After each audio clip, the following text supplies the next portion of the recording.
This is Bill Tinglin with Tour for Tolerance, proud sponsor of this podcast series on the Holocaust. Get ready. This week we take another powerful deep dive into history's darkest hour. All right, let's dive into things here. We're going deep into World War II today. Sounds good. But not the war itself, really. Right. It's the aftermath. Yeah. The quest for justice after the horrors of the Nazi regime. A lot to unpack there. There really is, yeah. Mm-hmm. We're going to be focusing on chapter 18 from this history textbook. It's got some incredible detail, stuff I'd never heard before. Oh, I think you'll be surprised by some of the twists and turns. This chapter really digs deep. It does. Like, okay, for instance, did you know one of the masterminds behind the U.S. space program, like the guy who helped get us to the moon, had ties to the Nazis? Oh, yeah. Operation Paperclip. It's a fascinating and troubling story for sure. We'll get to that. Well, wild, right? Like, how do you even process that? It's a period where, moral lines get really blurry. You've got the world trying to rebuild from this unimaginable devastation. Right. Europe in 1945. I mean, can you even picture it? Cities are just piles of rubble, millions of people displaced, homeless, the scars of war everywhere. And it wasn't just the physical destruction. I mean, we're talking about the very fabric of society being torn apart. Right. Rebuilding trust, institutions, a sense of normalcy. That was a monumental task. Yeah, and in the middle of all that chaos, you have millions of survivors, many from the Holocaust, trying to pick up the pieces of their lives. It was a humanitarian crisis, unlike anything the world had ever seen. The U.S. stepped in with the Displaced Persons Act in '48, offering refuge to many survivors, letting them immigrate to America. Yeah, but Europe itself needed a massive reconstruction effort. Right, and that's where the Marshall Plan comes in. The Marshall Plan. So that was, just a big chunk of change the U.S. threw at Europe. It was a lot of money, yeah. But it was also strategic genius. It was about rebuilding infrastructure, boosting their economies. But the underlying goal, creating strong democratic nations that wouldn't fall under Soviet influence. So it was as much about stopping the spread of communism as it was about humanitarian aid. Exactly. The Cold War was already heating up, and nothing illustrates that tension better than the Berlin airlift in '48. Soviets blockaded West Berlin, trying to starve them out. The Allies responded by airlifting everything the city needed: food, medicine, fuel, for almost a year. Talk about a high-stakes standoff. It was. It showed how quickly things could escalate. So you've got this backdrop of rebuilding, resettling, the Cold War looming.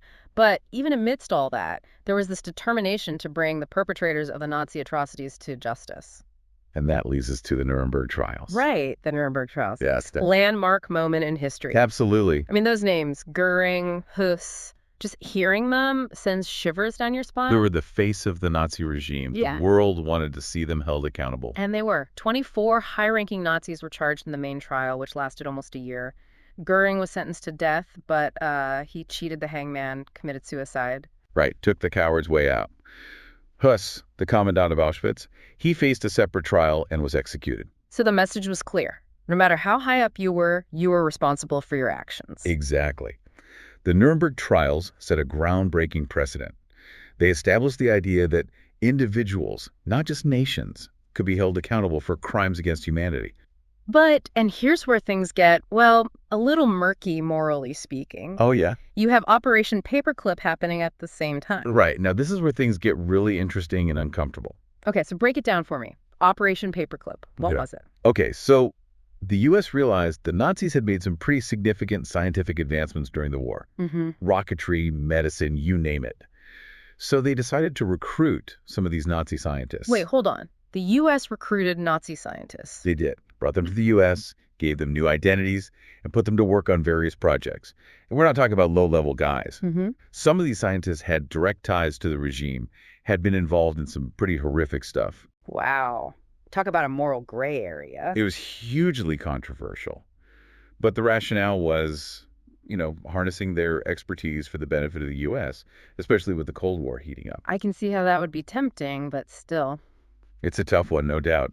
And one of the most prominent figures in all this was Wernher von Braun, brilliant rocket scientist, key figure in developing the V-2 rockets for the Nazis. Those V-2 rockets, the ones that rained terror down on London. The very same. And after the war, he ends up working on the U.S. space program, becomes a key figure in developing the Saturn V rocket. No way. The rocket that took us to the moon. Yep. The foundation for that technology came from the same guy who built weapons for Hitler. It's mind-blowing, really. So von Braun goes from building weapons for the Nazis to launching Americans into space. That's quite a journey. It really makes you think, right? What compromises are we willing to make in the name of progress? Where do we draw the line? Yeah, tough questions. And it kind of puts a shadow over the achievements of the space program, doesn't it? It does. It's a reminder that even our greatest triumphs can have complicated and sometimes dark origins. It's a lot to think about, that's for sure. But this idea of justice after the war, it doesn't end there, right? Oh, no, not at all. We've only just scratched the surface. It's easy to get lost in the big picture, the trials, the rebuilding, but we can't forget about the individuals, right? Millions of people whose lives were shattered. It's true. We're talking about shattered lives, families ripped apart, an entire generation scarred by these horrors. Like, how do you even begin to heal from something like that? And that's where the whole concept of justice gets really complicated. What does justice even look like for people who lost everything? Yeah, is it enough to just punish the perpetrators? Right. Or does real justice require something more, like healing and restoration for the victims? It feels like there are different levels of justice, right? You've got the legal pursuit of justice through trials and convictions, but then there's this deeply personal need for individual justice, a need for acknowledgement, for healing. For some sense of closure. Yeah. Yeah.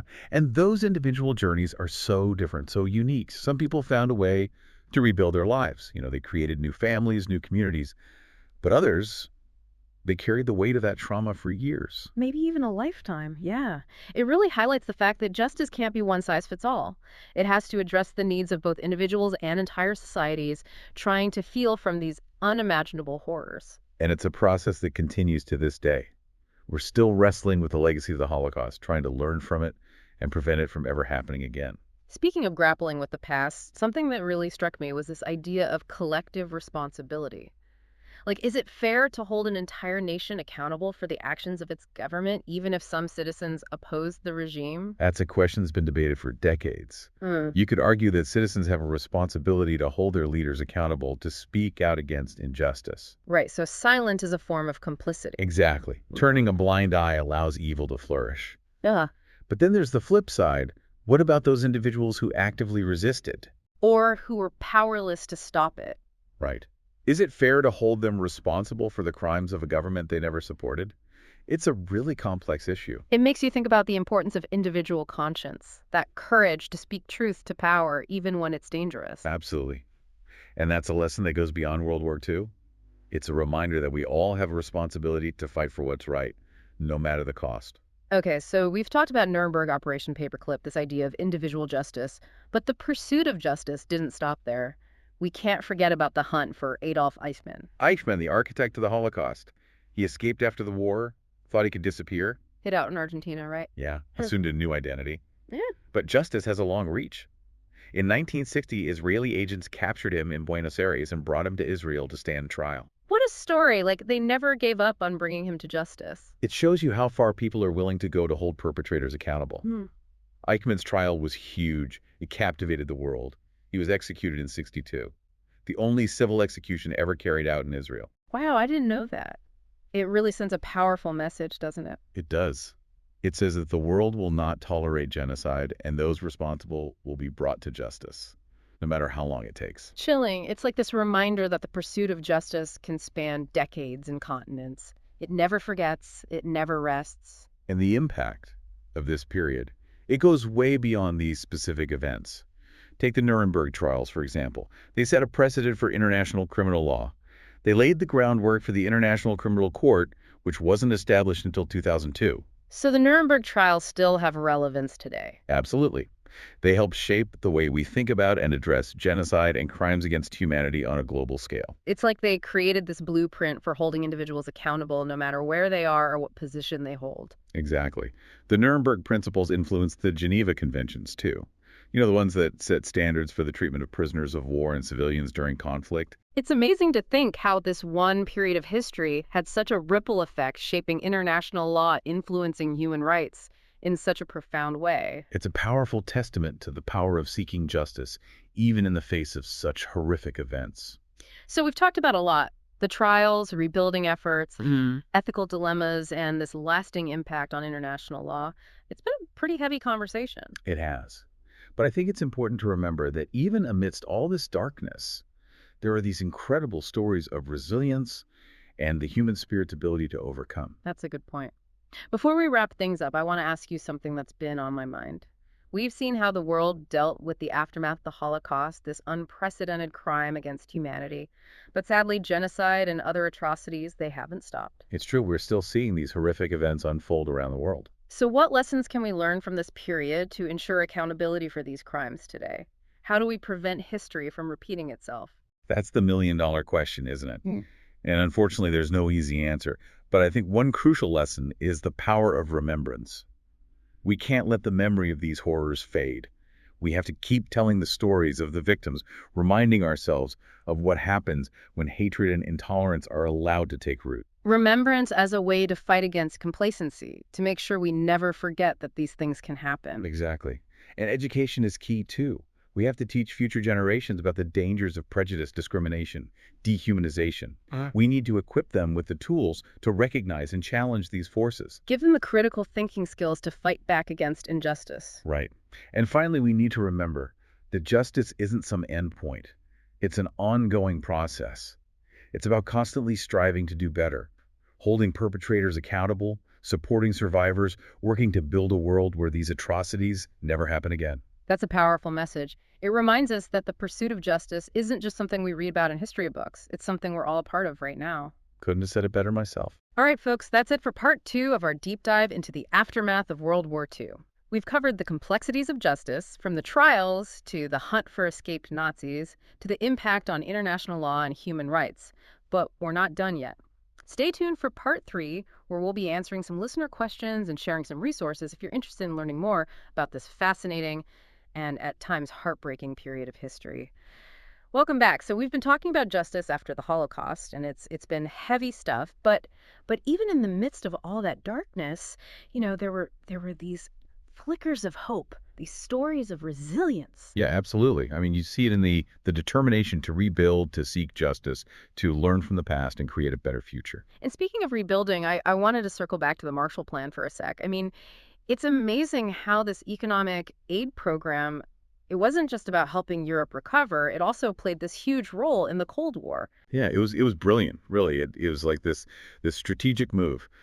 The U.S. invests in Western Europe's recovery, and what happens? You create this block of stable democracies, much less likely to fall under Soviet influence. So it was about more than just humanitarian aid. It was about shaping the global landscape. Exactly. It was about containing communism, promoting democracy, really trying to shape the world order. It's interesting, how even amidst all that devastation, there's this forward-looking element, this drive to build something better. Yeah, this sense of hope, this belief that even after the darkest times, things can get better. No, I know a lot of our listeners are curious about the long-term impact of the Nuremberg Trials. Like, what kind of legal precedents did they set? And how do those precedents shape international law today? Well, the Nuremberg Trials were really a turning point. They established some really key legal principles that we still see in effect today. I mean, one of the most important was the idea of individual criminal responsibility for crimes against humanity. Right. So before Nuremberg, it was generally accepted that,